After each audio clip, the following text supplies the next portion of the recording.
નમસ્તે, હું અતુલ દવે. ઓબીસી કેટેગરીમાં જે કોઈ જ્ઞાતિઓ આવે છે એ જ્ઞાતિઓ ઉપર હવેથી એટ્રોસિટી એક્ટ હેઠળ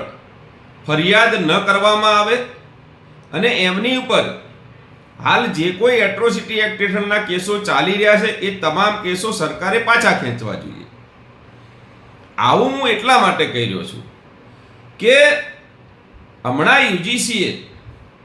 જે નવી ગાઈડલાઈન બહાર પાડી એમાં એમ કે યુનિવર્સિટીઓ અને કોલેજોની અંદર ફક્ત સામાન્ય વર્ગના વિદ્યાર્થીઓ જ ભેદભાવ કરે છે. ચલો આપણે એ વિષયને સાઈડમાં મૂકી દઈએ, પણ જો ઓબીસી સમાજના નાગરિકો કે યુવાનો એસસી એસટી વર્ગના નાગરિકો સાથે કે એમના વિદ્યાર્થીઓ સાથે ભેદભાવ ન કરતા હોય એવું જો સરકાર અને યુજીસી માનતી હોય તો કમસે કમ સરકારે એટ્રોસિટી એક્ટ હેઠળ જે કોઈ ફરિયાદો થાય છે એ ફરિયાદોમાંથી ઓબીસી સમાજની જે કેટેગરીમાં આવતી જ્ઞાતિઓ છે એ લોકોને પણ બાકાત રાખવા જોઈએ,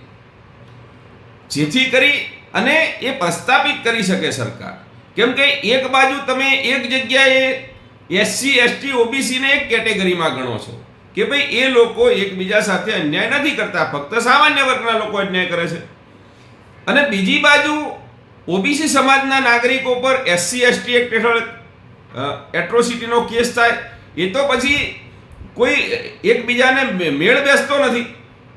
એક જગ્યાએ ઓબીસી અન્યાય કરે છે, એક જગ્યાએ ઓબીસી અન્યાય નથી કરતી. આવું કેમ? મારું સરકારને સ્પષ્ટ વિનંતી છે કે ઓબીસી સમાજના નાગરિકો ઉપર આજ પછી એટ્રોસિટી એક્ટ હેઠળ ફરિયાદ દાખલ ન થાય એવો નિયમ બનાવવો જોઈએ, અને જે કોઈ કેસો હાલ ચાલુ છે એ તમામ કેસો સરકારે તાત્કાલિક પાછા ખેંચી લેવા જોઈએ. કેમ કે સરકાર પોતે યુજીસીની ગાઈડલાઈનમાં સ્વીકારે છે કે ભાઈ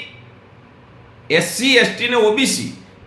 આ ત્રણેય એમ બી જો એસસી એસટીના હામામાં કે અગર એસસી એસસી બે જણ લડે અથવા એસટી એસટી બંને જણ વાળે વિવાદ થાય તો એ બંને ઉપર ક્યાંય એટ્રોસિટી લાગતી નથી, તો પછી ઓબીસી સમાજ ઉપર કેમ લાગે છે ભાઈ? અત્યાર સુધી લાગતી હતી, ચલો માની લીધું આપણે,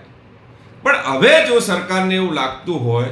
કે ઓબીસી સમાજ પણ કોઈની સાથે અન્યાય નથી કરતો, સારી વસ્તુ છે. હું સરકારને અભિનંદન આપું છું કે કમસે કમ ઓબીસી સમાજને આમાંથી બાકાત ગણ્યો. કેમ કે આ સરકારી આંકડા પણ સરકાર ચેક કરી શકે છે. મને આખા દેશની ખબર નથી, પરંતુ ગુજરાત રાજ્યને લાગે વળગે ત્યાં સુધી જેટલા બી છેલ્લા વર્ષોમાં એટ્રોસિટીના કેસો થયા છે એમાં